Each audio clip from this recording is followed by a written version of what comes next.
आख्या कन्नू प्यार ना याद आलो जरा कन्नुआ रब ने तेन सच्चा किया बाकी वो झूठे निकले। यह सूरा मुनाफिकून उतरी है तसली जदों अल्लाह ने उतार दिता। फिर अब्दुल्ला आया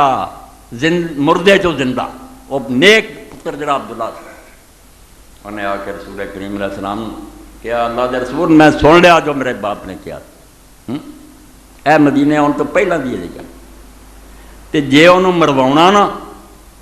तो किसी बंदे नहीं कहना मैनू हुक्म दो सिर कट के तुहाडे पेश कर ते मदीना जानता है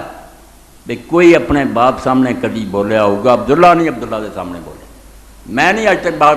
मगर गल लग गई हदों तास पै गया कि एक पासे बाप है सारी उम्र की मेरी नेकी है कि मैं वो सामने नहीं होया तो दूजे पासे उन्होंने अल्लाह के रसूल की तौहीन की इस तो मरवाना ना होर किसी ना आखियो मैं अपने बाप नाल नहीं मुहब्बत रखदा मैनू खतरा है अगर किसी होर ने मारिया तो मैं बाप के बदले च उस नेक मुसलमान ना मार पाऊँ दोषी ना होकर मरना एक काम मेरे को ही ले लो।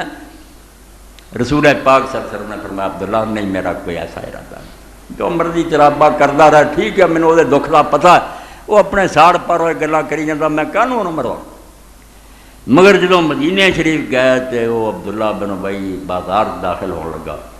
तो हज़रत अब्दुल्ला जरा नेक पुत्र सी सच्चा साबी वो रस्ते खड़ा हो गया उन्हें तलवार म्यान तो खिंच ली उन्हें आख्या अब्बा तू एक गल कही सी कि इज्जत वाले जो मदीने जाएंगे तो इतों जरीलों कर देंगे हुण इस शहर तू कदम ही नहीं रख सकता जब तक वो को मंजूरी ना आए और जिन्होंने तू जरील किया ना माज़ अल्लाह उन तो भी दुनिया च इज्जत वाला कोई खुदा ने पैदा किया वो इजाजत दूगा तू मदीने पैर रखेगा नहीं तो तलवार ही नंगी सिर उड़ा दूंगा मदीने पैर रख। अब्दुल्ला फिर रोया बड़ा उन्हें आख्या मदीने के लोग पागल हो गया मेरा पुत्र पहुंची उन्हें आख्या ववेले तो हाल पुकार कोई काम नहीं देना तेनों रसूला ही हम मंजूरी देन के अंदर बढ़ेगा तू आंदा सी मदीने जाके कर देंगे। नबी अलैहि सलाम पता लगा फिर हजूर ने पैगाम भेजा बने अब्दुल्ला